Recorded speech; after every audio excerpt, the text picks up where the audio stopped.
ইবনে সাইদ, যার নাম হচ্ছে সাফ, যাকে হাদিসের মধ্যে একটি রহস্যময় চরিত্র হিসেবে উল্লেখ করা হয়, সে নিজে কিছু কিছু ভবিষ্যৎবাণী করতে পারত। তার চেহারা এবং তার কর্মকাণ্ড ইত্যাদির জন্য মানুষ তাকে দাজ্জাল মনে করত।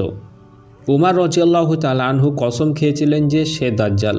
নবী সাল্লাল্লাহু আলাইহি ওয়াসাল্লাম কথা শুনেছিলেন কিন্তু কিছু বলেননি। আবার তাকে হত্যা করতেও গিয়েছিলেন কিন্তু নবী সাল্লাল্লাহু আলাইহি ওয়াসাল্লাম তাকে অনুমতি দেননি।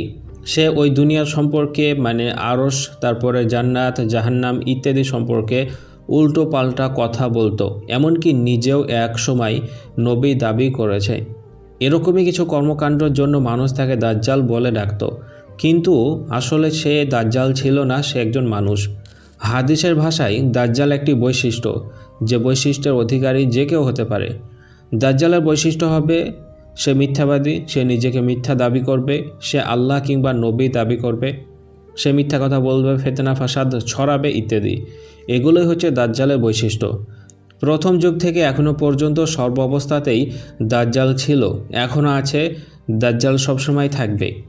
দাজ্জাল একটি নাম, তার থাকবে অনেক কিছু কাম, সেই কাম যারা করবে তারাই হবে দাজ্জাল। নবী সাল্লাল্লাহু আলাইহি ওয়াসাল্লামের যুগে ইবনে সাইদ, যাকে দাজ্জাল ভাবা হতো, সে আসলে মিথ্যাবাদী, তার কাজকর্ম দাজ্জালের মতো, এজন্যই মানুষ তাকে দাজ্জাল মনে করত।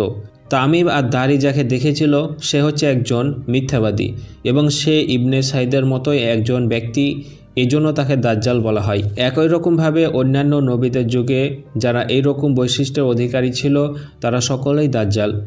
এবং শেষ জামানায় আসল যে দাজ্জাল আসবে, যার একটি চোখ কানা থাকবে, সেও নিজেকে আল্লাহ দাবি করবে, সেই হচ্ছে আসল দাজ্জাল, যার সম্পর্কে অনেক হাদিস আছে।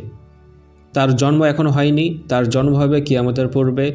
অনেকে বলে যে দাজ্জাল প্রথম যুগ থেকে এখনও পর্যন্ত আছে, কোথাও লুকিয়ে আছে ইত্যাদি। যেসব কথাগুলো বলা হয় সবই ফালতু। অতীতের যেসব ব্যক্তিরা মিথ্যাবাদী ছিল, খারাপ ছিল, ফিতনা ফাসাদ তৈরি করত, তাদেরকেই বলা হতো দাজ্জাল। বর্তমানেও এরকম অনেক ব্যক্তি আছে, তারা সবাই দাজ্জাল।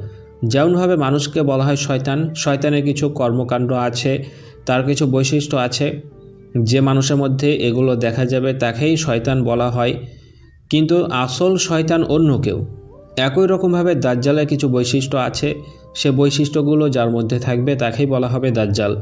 দাজ্জাল কোনো একজন ব্যক্তি নয়, দাজ্জাল যে কেউ হতে পারে।